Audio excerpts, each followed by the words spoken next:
Max Verstappen didn't just win his first world title, he hijacked Formula One's entire timeline in 1 month, and the sport has never fully recovered from it, because 2021 wasn't a championship, it was a war.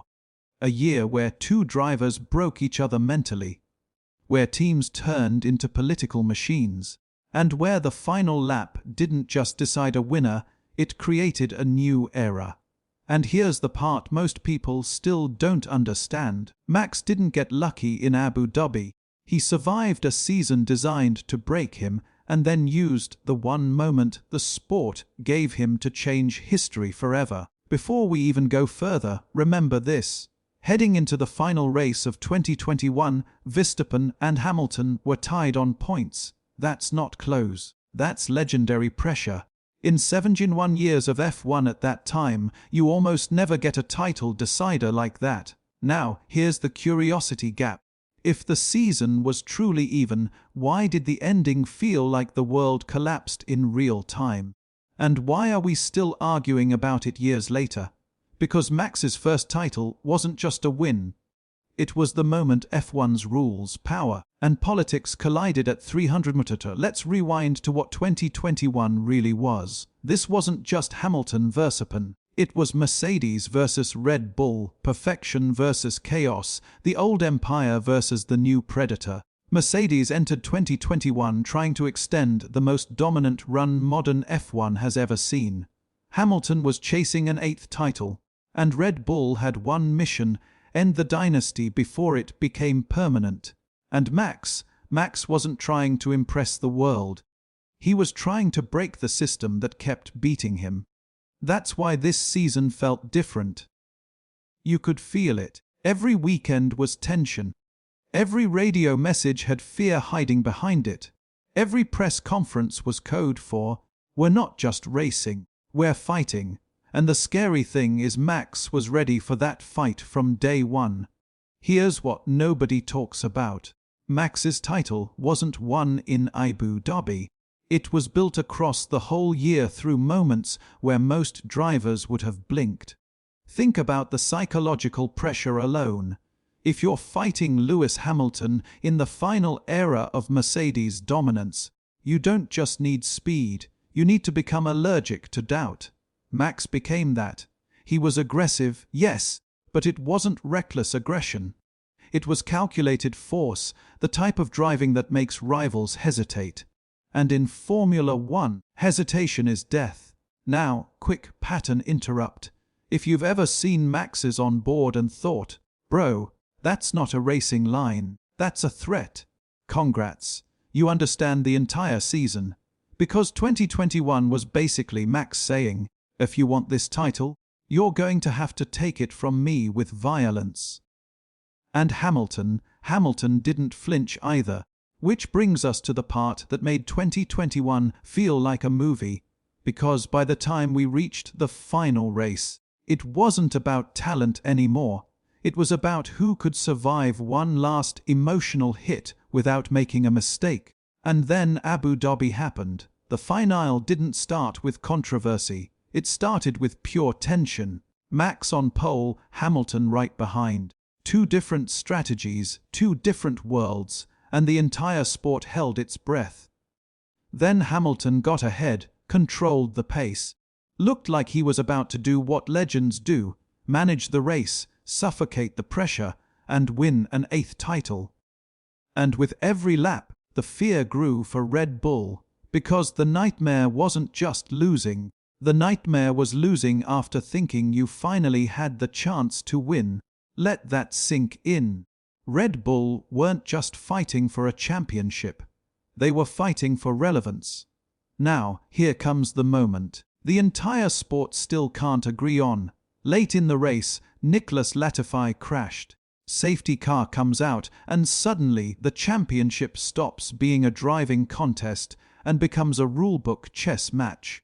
Here's where it gets insane. Hamilton stays out on worn hard tires, Verstappen pits for fresh soft tires. That single decision created a brutal truth.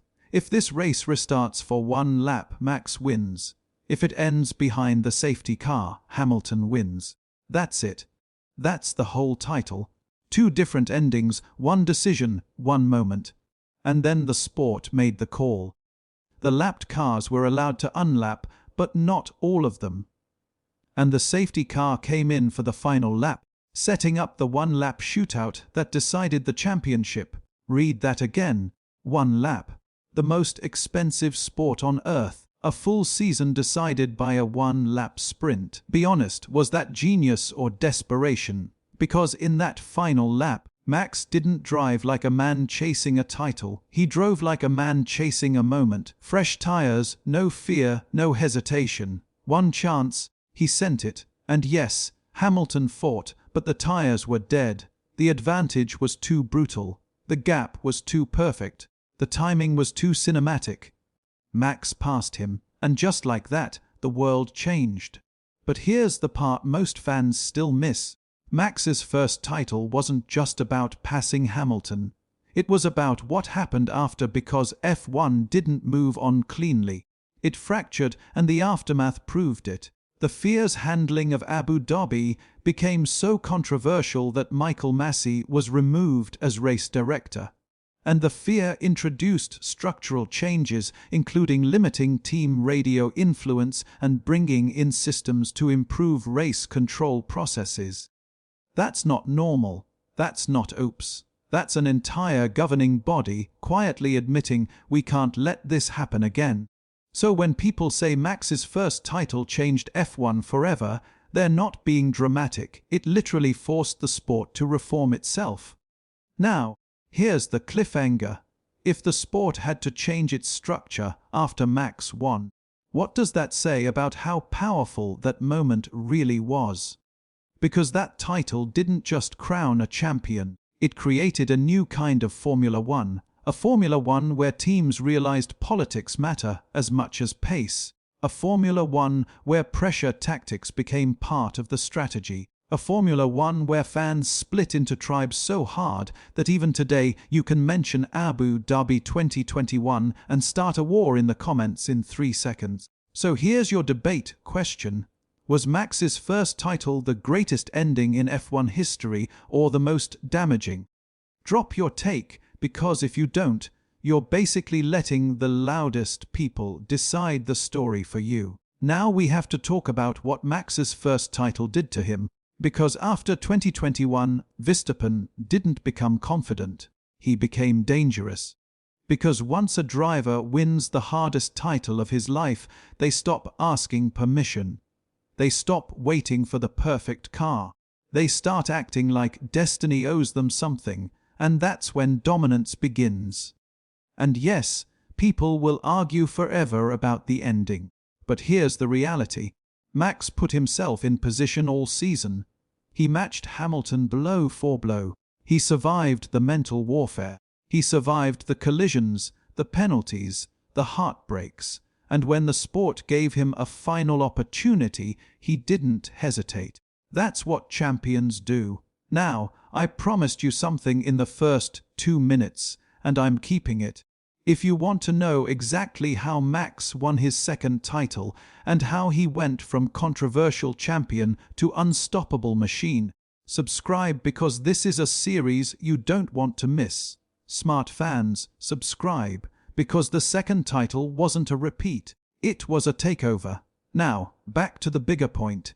Max's first title didn't just change his career, it changed how teams build cars. It changed how drivers defend. It changed how the FIA governs races. And it changed how fans consume Formula One. Before 2021, dominance was predictable.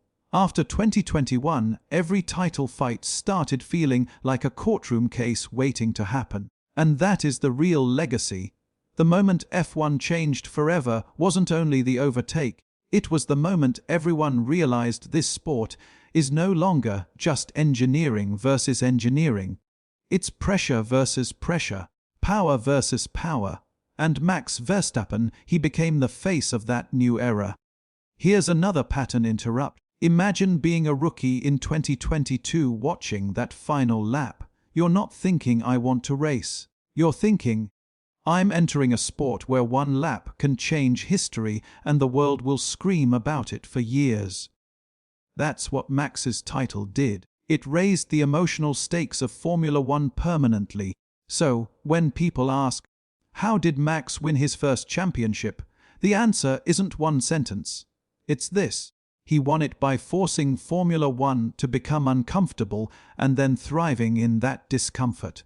He won it by refusing to play safe. He won it by surviving the most pressured season in modern F1, and he won it because when the moment arrived, he didn't blink.